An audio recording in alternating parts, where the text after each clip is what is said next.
Hello viewers, নমস্কার। Welcome to my channel Partha technology. Viewers, অনেকদিন পর ভিডিও দিচ্ছি। তো আমার আজকের বিষয়টি হচ্ছে, গত একটি ভিডিওতে আমি দেখিয়েছিলাম যে ক্যাপকাট দিয়ে টেমপ্লেট দিয়ে কীভাবে ভিডিও মেক করতে হয়। আমার এক ফ্রেন্ড জিজ্ঞেস করেছিল, তাই বানিয়েছিলাম। তো এটিতে একটি টিকটক একটি নতুন আপডেট নিয়ে এসেছে। সে আপডেটটি বড়সড় সমস্যার।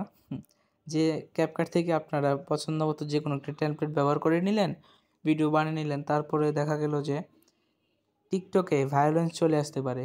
কেননা টিকটকে একটি ব্যানার পোস্ট করেছে যে ক্যাপকাট থেকে প্রায় অনেকগুলো ভিডিওতে ভায়োলেন্স দেওয়া হবে। তো এগুলোর মধ্যে হয়তো বা আপনার পছন্দের কোনো ভিডিওটি পড়ে যেতে পারে, বলা তো যায় না। তো এখান থেকে আপনারা ভিডিও তো বেশি একটা বানাবেন না, না বানানোটাই বেটার, বানানোর দরকার নাই। তবে একটি সমস্যা, তবে এই সমস্যা থেকে বাঁচার কী কারণ রয়েছে? তো অনেকে জিজ্ঞেস করবেন, ক্যাপকাট দিয়ে বানাবো না তো কী দিয়ে বানাবো? তো সেটি বাঁচার জন্য আপনারা চলে যাবেন প্রথমে টিকটকে। তো টিকটকে আসার পর এখানে দেখতে পাচ্ছেন প্রথম একটি ভিডিও এসেছে, ক্যাপকাট ট্রাই দিস টেমপ্লেট।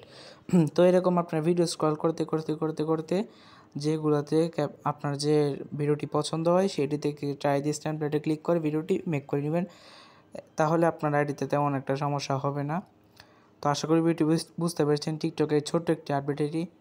তো ভিডিওটি ভালো লাগলে অবশ্যই লাইক কমেন্ট শেয়ার করে দিবেন, এবং যারা আপনারা আমার চ্যানেল নতুন আছেন অবশ্যই চ্যানেলকে সাবস্ক্রাইব করে দিয়ে রাখবেন, এবং যারা পেজ দেখতেছেন পেজটিকে অবশ্যই ফলো দিয়ে রাখবেন।